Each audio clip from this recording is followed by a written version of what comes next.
Kasha, I actually had someone DM me on Twitter and say that they really like the cowboy selection. So we'll see which one comes out on top. You can go to theweathernetwork.com and find Music Madness and cast your vote. It's going to be a fun contest, no doubt. Let's turn it over to Kevin. He is in search for snow. Hello. We're going to take a look, and yeah, it's very cold in the west. For areas like Edmonton and Calgary, they're going to be switching direction. For the most part right now, they're from the west, almost a due west wind, but by later tonight and overnight, they'll be from the northwest. And so obviously with that direction, it comes right possibly into the GTA. So when we have such a long fetch, and that's really what we're talking about, a long extended really distance over the lakes, and clearly, and we've already seen video, you may have seen that in Force of Nature, up toward Tobermory, which is right on the tip of the Bruce. Yeah, the snow is falling and it looks like winter in those places. So we're definitely going to be seeing some potential for snow heading into tomorrow. So it's so true, you know, that first time when we run into icy conditions or snowfall can always be a bit alarming because we haven't seen it for some time. So do make sure that you're prepared. And we're going to check in with Kasha. She actually had to head far north to find some snow. I got to admit, it's absolutely gorgeous. So I have a bittersweet feeling about the weather today, but it's certainly gorgeous, like I mentioned. And again, a reminder to take it easy out there.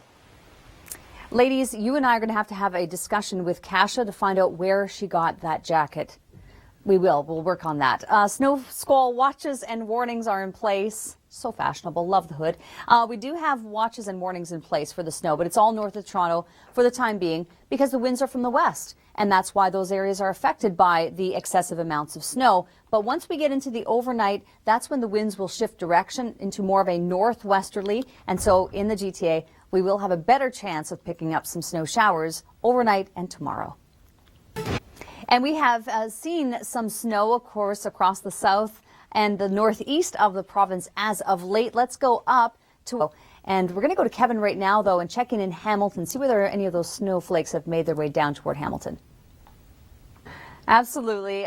So I guess the answer to the question is no, not necessarily in Hamilton yet, because we have westerly winds. That's why the watches and warnings are as such through the Bruce Peninsula and up toward where we just saw that video around Huntsville and on the south and eastern side of Georgian Bay. But the winds are going to shift direction to more of a northwesterly wind by the time we get to the overnight and tomorrow. And that is more conducive to seeing some of those snow bands reaching closer to the GTA and Hamilton. We might see some snow flakes as we head into tomorrow with the northwesterlies. Now, the high pressure will build in before the next low comes in on Sunday, which is likely to bring us another little bit of snowfall. So thank you so much, Jacqueline. If you are in Metro Toronto, you live in the city, you may not have seen any snow or flurries yet, so we want to share the love to run into some snowfall. And we do have some watches and warnings in place. I'll check in on those for you in just a moment and share that with you. Right now, let's go over to Kevin in Hamilton. Thank you, Kevin. The reason that we have this happening in these regions with watches and warnings is because it's a westerly wind. So that's in line with where the snow is falling on the leeward side of Georgian Bay and Lake Huron, right? So even up toward the Bruce Peninsula and Parry Sound, Huntsville, getting lots of snow. However, when we look to overnight, the winds will shift to more of a northwesterly, and that's when the GTA and Hamilton will get a better chance of picking up flurries. Are we expecting accumulation? Not necessarily.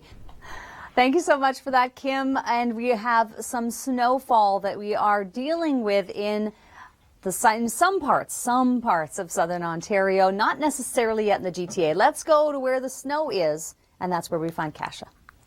It is really coming down now. We come to you from the Bracebridge area along Highway 11, where it's a really beautiful sight, and still more to come throughout the day with more on that to you inside. Well, the watches and warnings, Kasha, are still in place for areas adjacent to Georgian Bay and Lake Huron through Midwestern Ontario down toward Durham. Yes, we have snow squalls that continue with the westerly wind. Overnight, the winds will shift direction from westerly to northwesterly. That's when we'll have a better chance of picking up some flurries closer to the GTA. Might see a few flakes, and we're going to chop that temperature in half by tomorrow.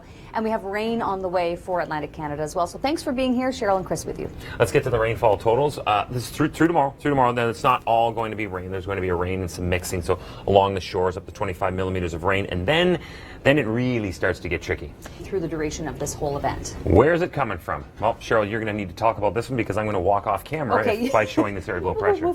Low pressure system is moving off into north of Newfoundland and toward the coast of Labrador. So that's going to bring some stronger winds with it. But really, the story is going to be, we have a succession of low pressure systems that are coming in across the east. And sure, on the Alberta side of the Rockies, but also in British Columbia too. Across the prairies we go to now. You saw minus 16 is what it will feel like in Edmonton, and for Calgary, minus 19 swift current. It's going to feel into the mid-minus teens for you in Manitoba as well. This isn't the only area of Arctic high pressure either.